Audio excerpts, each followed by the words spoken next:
Caríssimos irmãos e irmãs, hoje, em muitos lugares do mundo, a igreja celebra o dia da ascensão de nosso Senhor. 40 dias depois da ressurreição de Cristo, a igreja celebra a ascensão. Mas, como este dia, como o dia da ascensão é um dia de preceito, a igreja o transfere para o próximo domingo, o domingo depois desta quinta-feira. Então celebraremos o dia da ascensão do Senhor no próximo domingo. A liturgia de hoje então segue na nossa leitura do Evangelho de São João. Estamos aqui no capítulo 16, em que Jesus fala deste pouco tempo me vereis e depois me vereis novamente. Pouco tempo e não me vereis, e outra vez pouco tempo e me vereis de novo. Vós ficareis tristes, mas a vossa tristeza se transformará em alegria. Ora, a primeira interpretação é o que? Jesus Cristo morrerá, será tirado, e depois Jesus Cristo ressuscitará, ele virá, e eles se alegrarão com Jesus Cristo ressuscitado. Ok, é a primeira aplicação.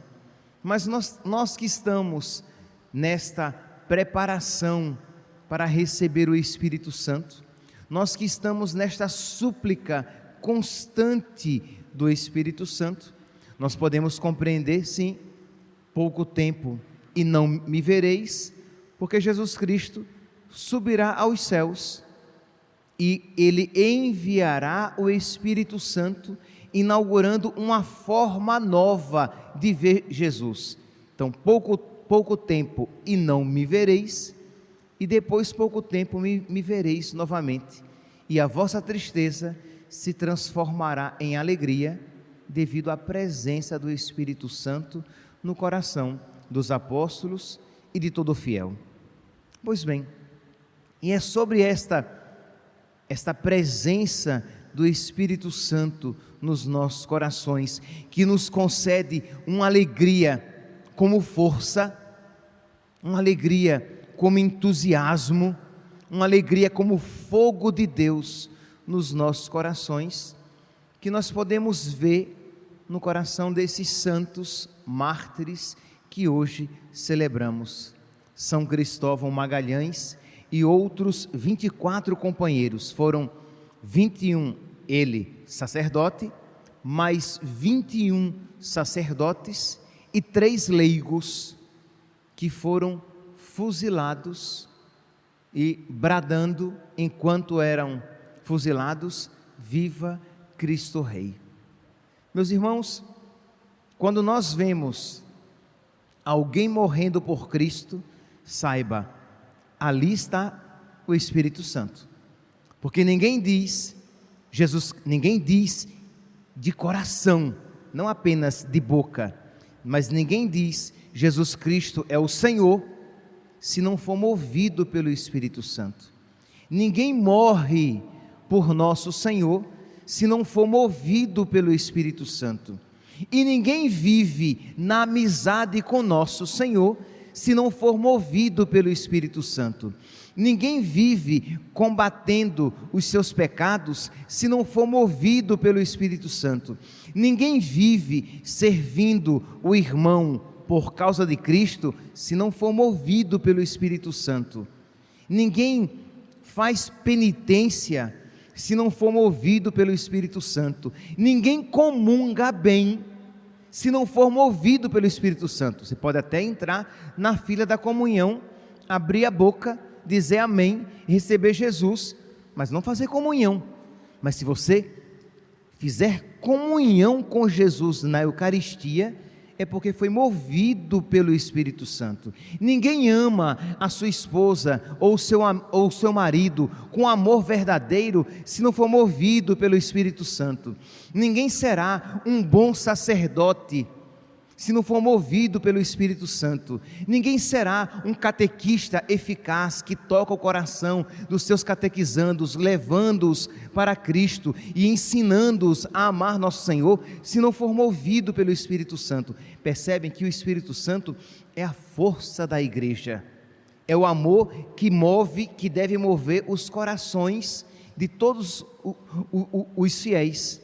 Então, quando nós ouvimos aqui este relato destes 25 cristãos que morreram por Cristo, e não amedrontados, e não covardemente, mas morreram gritando: viva Cristo Rei.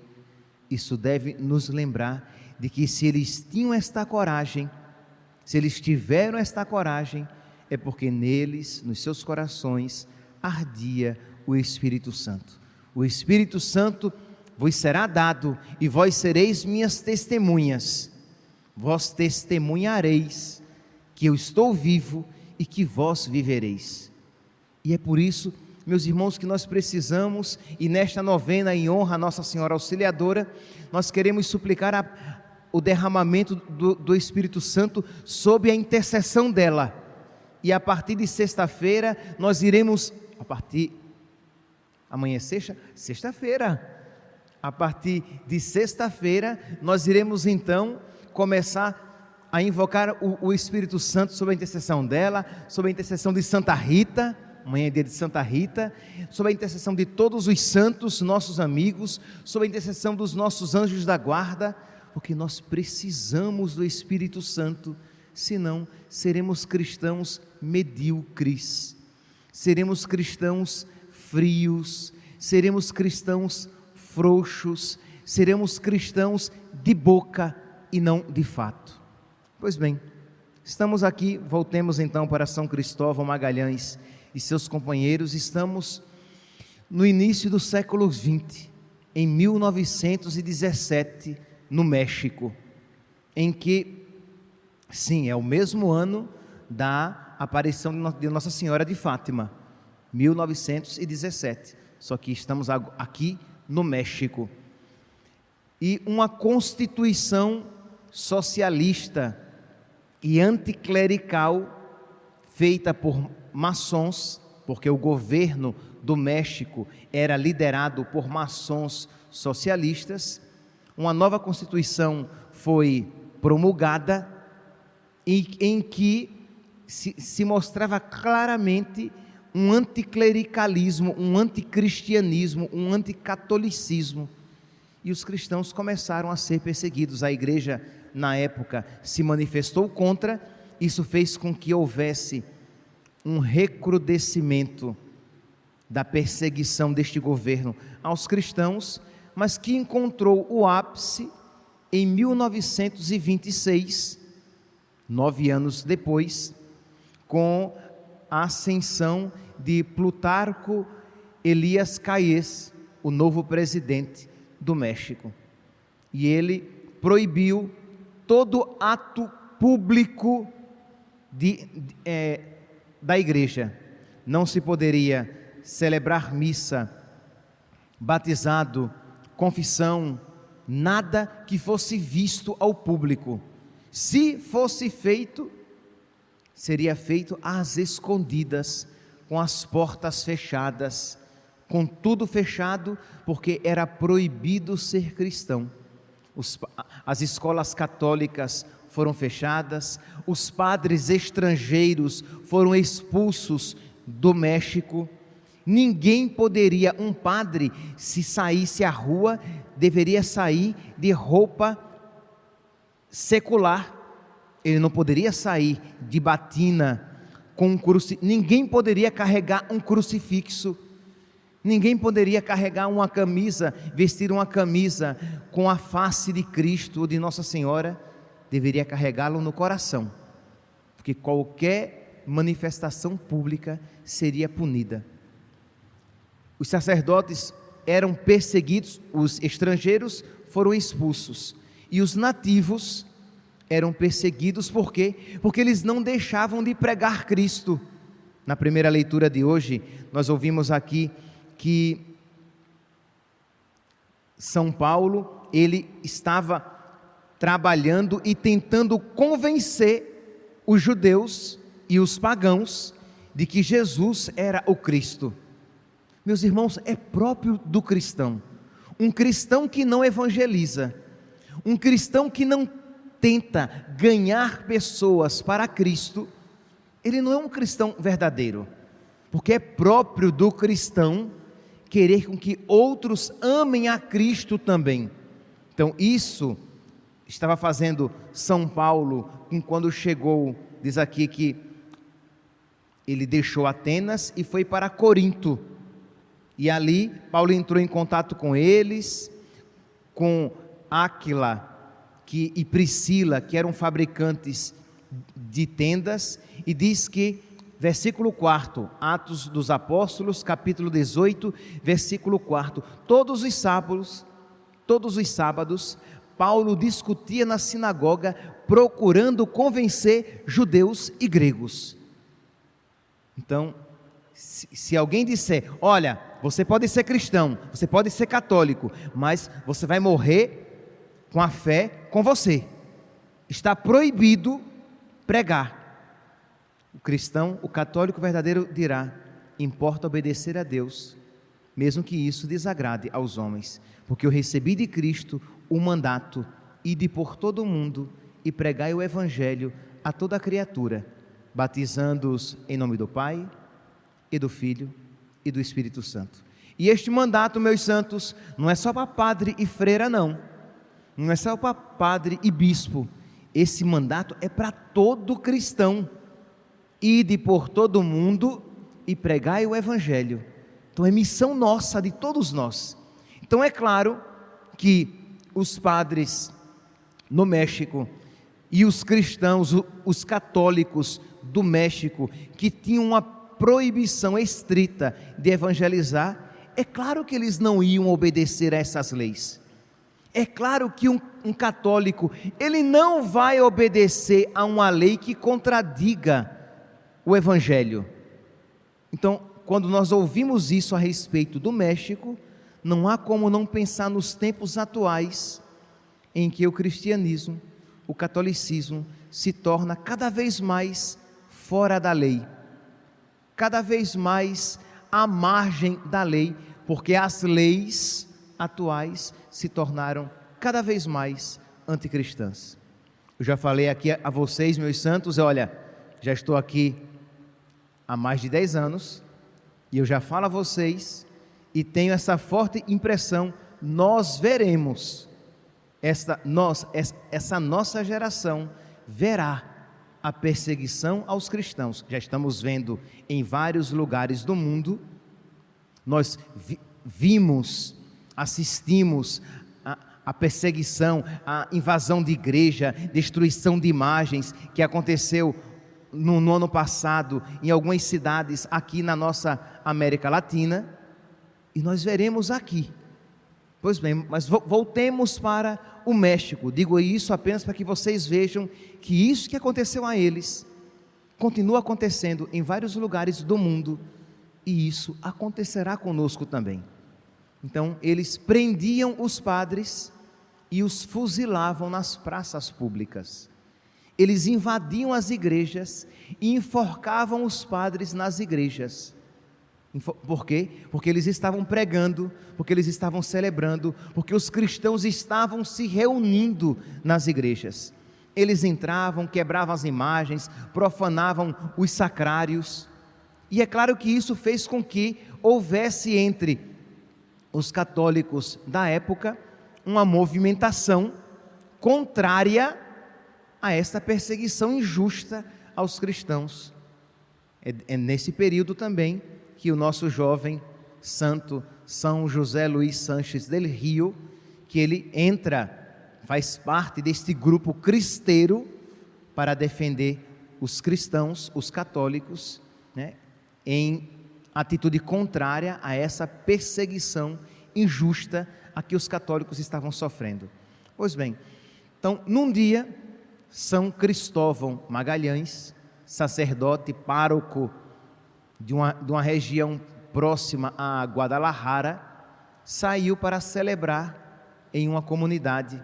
Era 21 de maio de 1927, um ano depois da ascensão do Plutarco Elias Calles.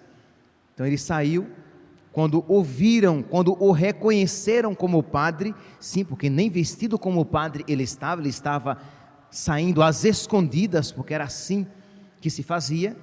Então quando ele estava saindo, o prenderam e o juntaram a um outro grupo de mais 21 padres e 3 leigos, e todos eles, porque eram católicos, porque eram cristãos, porque tinham amor a nosso Senhor, morreram fuzilados, literalmente, aqui não é poesia, literalmente proclamando: viva Cristo Rei. Meus irmãos, nós somos da paróquia Cristo Rei, mas não precisa ser da paróquia Cristo Rei para gritar Cristo Rei, gritar com a vida, estar disposto a morrer por nosso Senhor, estar disposto a, se agora ainda não é o tempo de derramar o sangue por nosso Senhor, mas por causa de Cristo Rei, renunciar às próprias vontades e fazer a vontade de Cristo. Morre também quem para si morre para fazer a vontade de Cristo. Não morre por Cristo simplesmente aqueles que derramam o sangue por Cristo. Não morre por Cristo somente aqueles que são enforcados por causa de Cristo. Não morrem por Cristo somente aqueles que são fuzilados por causa de Cristo. Não existe na igreja apenas o martírio de sangue, existe também o martírio branco, isto é, a renúncia cotidiana da própria vontade do homem velho, da mulher velha, que quer fazer as coisas segundo o seu gosto, que quer fazer as coisas mais fáceis, que quer fazer as coisas que não custam, que querem viver um catolicismo light, um catolicismo sem muito empenho, um catolicismo sem muito radicalismo, um catolicismo que de verdade não é catolicismo coisíssima nenhuma, que o católico de verdade, ele é radical no amor, radical na fidelidade. Pois bem, morre para si mesmo, proclama Cristo Rei, quem no cotidiano da sua vida aprende a morrer para si mesmo, renunciando à própria vontade e procurando a vontade de Cristo. Mas, meus irmãos, sejamos sinceros, fazer isso um dia é fácil, ou pelo menos não é tão difícil. Fazer isso uma semana, um mês, um ano, é fácil, ou talvez não é tão difícil, mas fazer isso a vida inteira é bem diferente, e é por isso que precisamos pedir o Espírito Santo, mas pedir o Espírito Santo com consciência de que se nós não formos socorridos, nós não aguentaremos a força da sedução do mundo e a fraqueza da nossa carne. Quando aqui eu falo fraqueza da nossa carne, não pense simplesmente em realidades sexuais. Fraqueza da carne, porque nós somos preguiçosos. Fraqueza da carne, porque nós somos medíocres. Fraqueza da carne, porque nós sempre procuramos aquilo que é mais fácil. Fraqueza da carne, porque nós somos egoístas. Fraqueza da carne, porque amar a Deus acima de todas as coisas custa. Olhe para você, olhe para a sua vida e veja quantos altos, poucos altos e muitos baixos você teve na sua vida espiritual.